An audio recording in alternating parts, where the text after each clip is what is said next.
Welcome back to the deep dive. We're here to shortcut you to being really well informed on the big ideas floating around. Today, we're tackling something huge. The whole world of weight loss, especially with these new medications like semaglutide. You see the headlines, right? Oh yeah, impossible to miss. Quick fixes, appetite gone, the dramatic before and afters. Exactly. But what if there's a totally different way to look at it? Something more, well, philosophical almost, about what these drugs actually show us about ourselves. Yeah, Okay, let's unpack this. We've got some really interesting material today, mostly built around this guy, Dan Hollis. right. And he's not your typical weight loss guru. He calls his work decoding emotional amnesia. Which is fascinating phrasing, isn't it? Helping people remember what they forgot or maybe never even realized about their own patterns. Precisely. So our mission today is to cut through all that surface level noise and really get to the heart of his ideas. Yeah, understand what happens when a tool this powerful comes along. Exactly. Yeah. Because its potential, as Hollis sees it, isn't just biological. It's about what it reveals inside us, our inner lives, the stories we tell ourselves. This should be interesting. I think it'll challenge some common ideas. Definitely. A fresh lens on something that affects so many people. So Dan Hollis, he doesn't mess around, does he? No, he gets straight to it.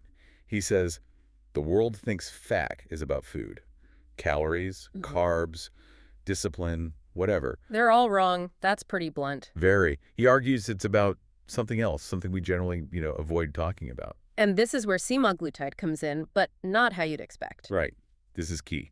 He doesn't focus first on appetite or fat burning. He says, semaglutide gives you silence. Silence. And silence gives you truth. He says it creates a moment where food stops talking. Food stops talking. Think about that. For so many people, it's a constant chatter in their head, isn't it? Absolutely. It's rarely just, I'm hungry. It's comfort. It's stress relief. It's reward. It's habit. It's social pressure. Yeah, that internal monologue. Long day, deserve a treat, feeling stressed, need some chocolate, everyone else is having pizza. Exactly that soundtrack. So when the medication quiets that specific noise. It's not just quieting a physical urge. No.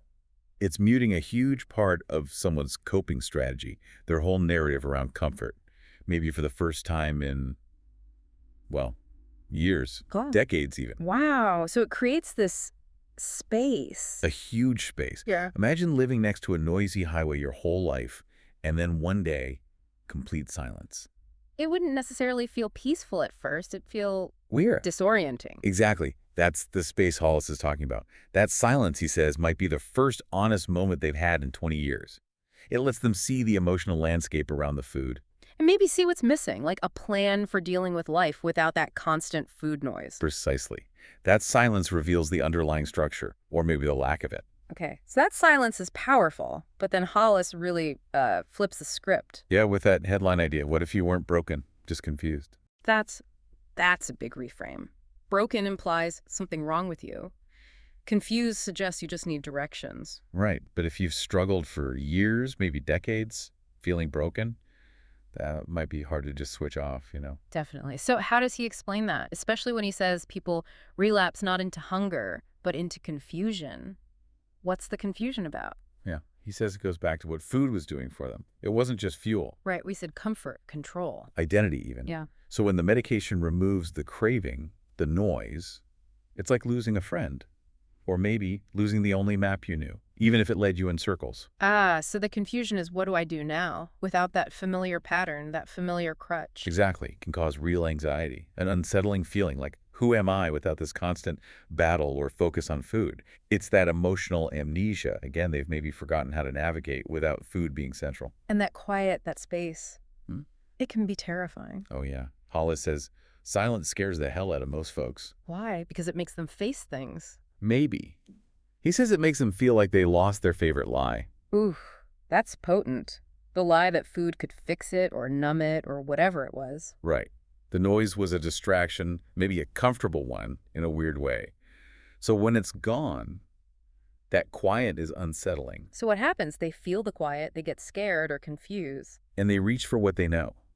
Hollis says, cheese puffs, cheat days, chaos. Back to the familiar noise. Exactly. It's not always about hunger. It's about filling that uncomfortable empty space, that silence, with something familiar. Which shows that the medication itself isn't the whole answer, is it? Not at all. It can silence the symptom, the noise, Yeah. but it doesn't automatically teach you what to build in its place. Yeah. And that's where Hollis's real work starts. Okay, so this is crucial. You have the silence. What do you do with it? Hollis isn't just prescribing silence. No, he's offering a map, a plan.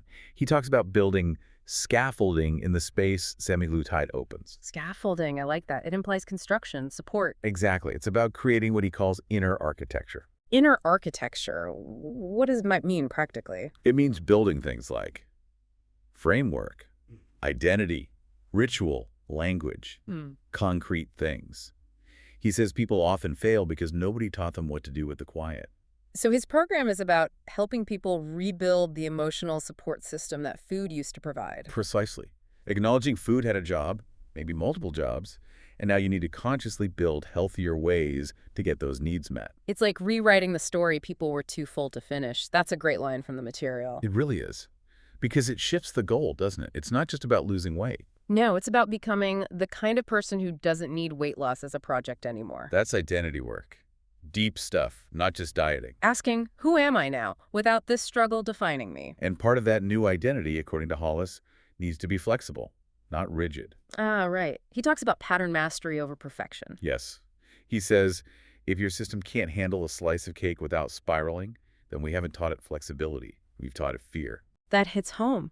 So many weight loss approaches are built on fear, aren't they? Fear of certain foods, fear of slipping up. Totally. He's aiming for something more integrated, more resilient, where a slip-up isn't a catastrophe. It's just data, an opportunity to adjust. Which leads us to how he reframes failure. Yeah. Because let's be honest, setbacks happen. Constantly, in any real change process. And we usually beat ourselves up over them, right? Especially with weight, it feels like a moral failing. But Hollis turns that completely on its head. He sees failure not as shame, but as... a message, a moment of feedback. Exactly. The most honest conversation you'll ever have with yourself. It's just information. Yeah. Data. So instead of judgment, you approach it with curiosity. Curiosity, yes. What can I learn from this? What does this tell me about my patterns or my needs right now? That's a huge mental shift. It takes the sting out of it. It really does. So a relapse isn't some disaster. It's just the brain asking for the old familiar rhythm. And the key insight, most people aren't failing semaglutide. They're failing to prepare for what comes after it. Or maybe what comes with it, the silence. Failing to build that scaffolding. Right. The structure isn't strong enough yet. Or maybe they need a different tool. He talks about grace. Grace. How does that fit in? He says grace is built when you respond to a stumble by reaching for a better tool instead of reaching for blame. Ah, so grace isn't just letting yourself off the hook. It's about responding constructively. Exactly. And the big takeaway here is profound. The shame isn't in failing. The shame is in pretending you were supposed to be perfect. Wow. Just letting go of that perfection myth, that alone feels like it could lift a huge weight. Absolutely. It's about being human, learning, and building better strategies over time. Okay, this is all incredibly insightful. Let's make it even more practical. People must have tons of questions starting this kind of journey. Oh, sure. Like that anxiety we touched on.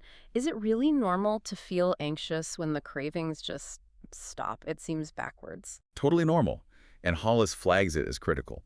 He says, remember, food was more than fuel. It was comfort, control, or even identity. Right. When that disappears, it's like losing a friend or a familiar tool, even if it wasn't a great one. So yes, anxiety is common. The key is understanding why and addressing it. Acknowledging the void, not just ignoring it. Okay. What about the big one? Stopping the medication. Everyone wonders about that. Crucial question. And Hollis is very direct. If you don't have a strategy, the biology takes over. Meaning the appetite comes back, the old patterns resurface? Exactly. Rebound is common if you haven't built those new structures, that scaffolding. That's why he says he never starts someone without a clear off-ramp strategy built into the program. It's baked in from the start, thinking about the end game, right from day one. Yes. It's about sustainability, not just a temporary fix. What about pacing? People often lose fast initially, then hit a plateau. That's super frustrating. It is. And Hollis explains it's often the body adapting. Fast weight loss is seductive, he says, but it often triggers metabolic slowdowns. The body trying to protect itself. Right. So his approach is deliberate pacing. It's not a race. Yeah. His line is great. You're not here to win the race. You're here to finish it with lasting health. Okay, and what about someone showing up feeling totally defeated? I failed at everything else. His response is actually really positive. He says, good. Good. Good. That means you've tested what doesn't work. Now let's build what does. with tools that match your biology, not shame your behavior. Love that. Turn the failures into market research for what will work. Exactly. Leverage the data, ditch the shame. Focus on tools, not just willpower. Which brings up the cheating argument. Is using medication like semaglutide cheating? He tackles that head on too. He basically asks, if your body's biochemistry is rigged against you, is using science to unrig it cheating? Good question. He says it's adapting, using the tools available.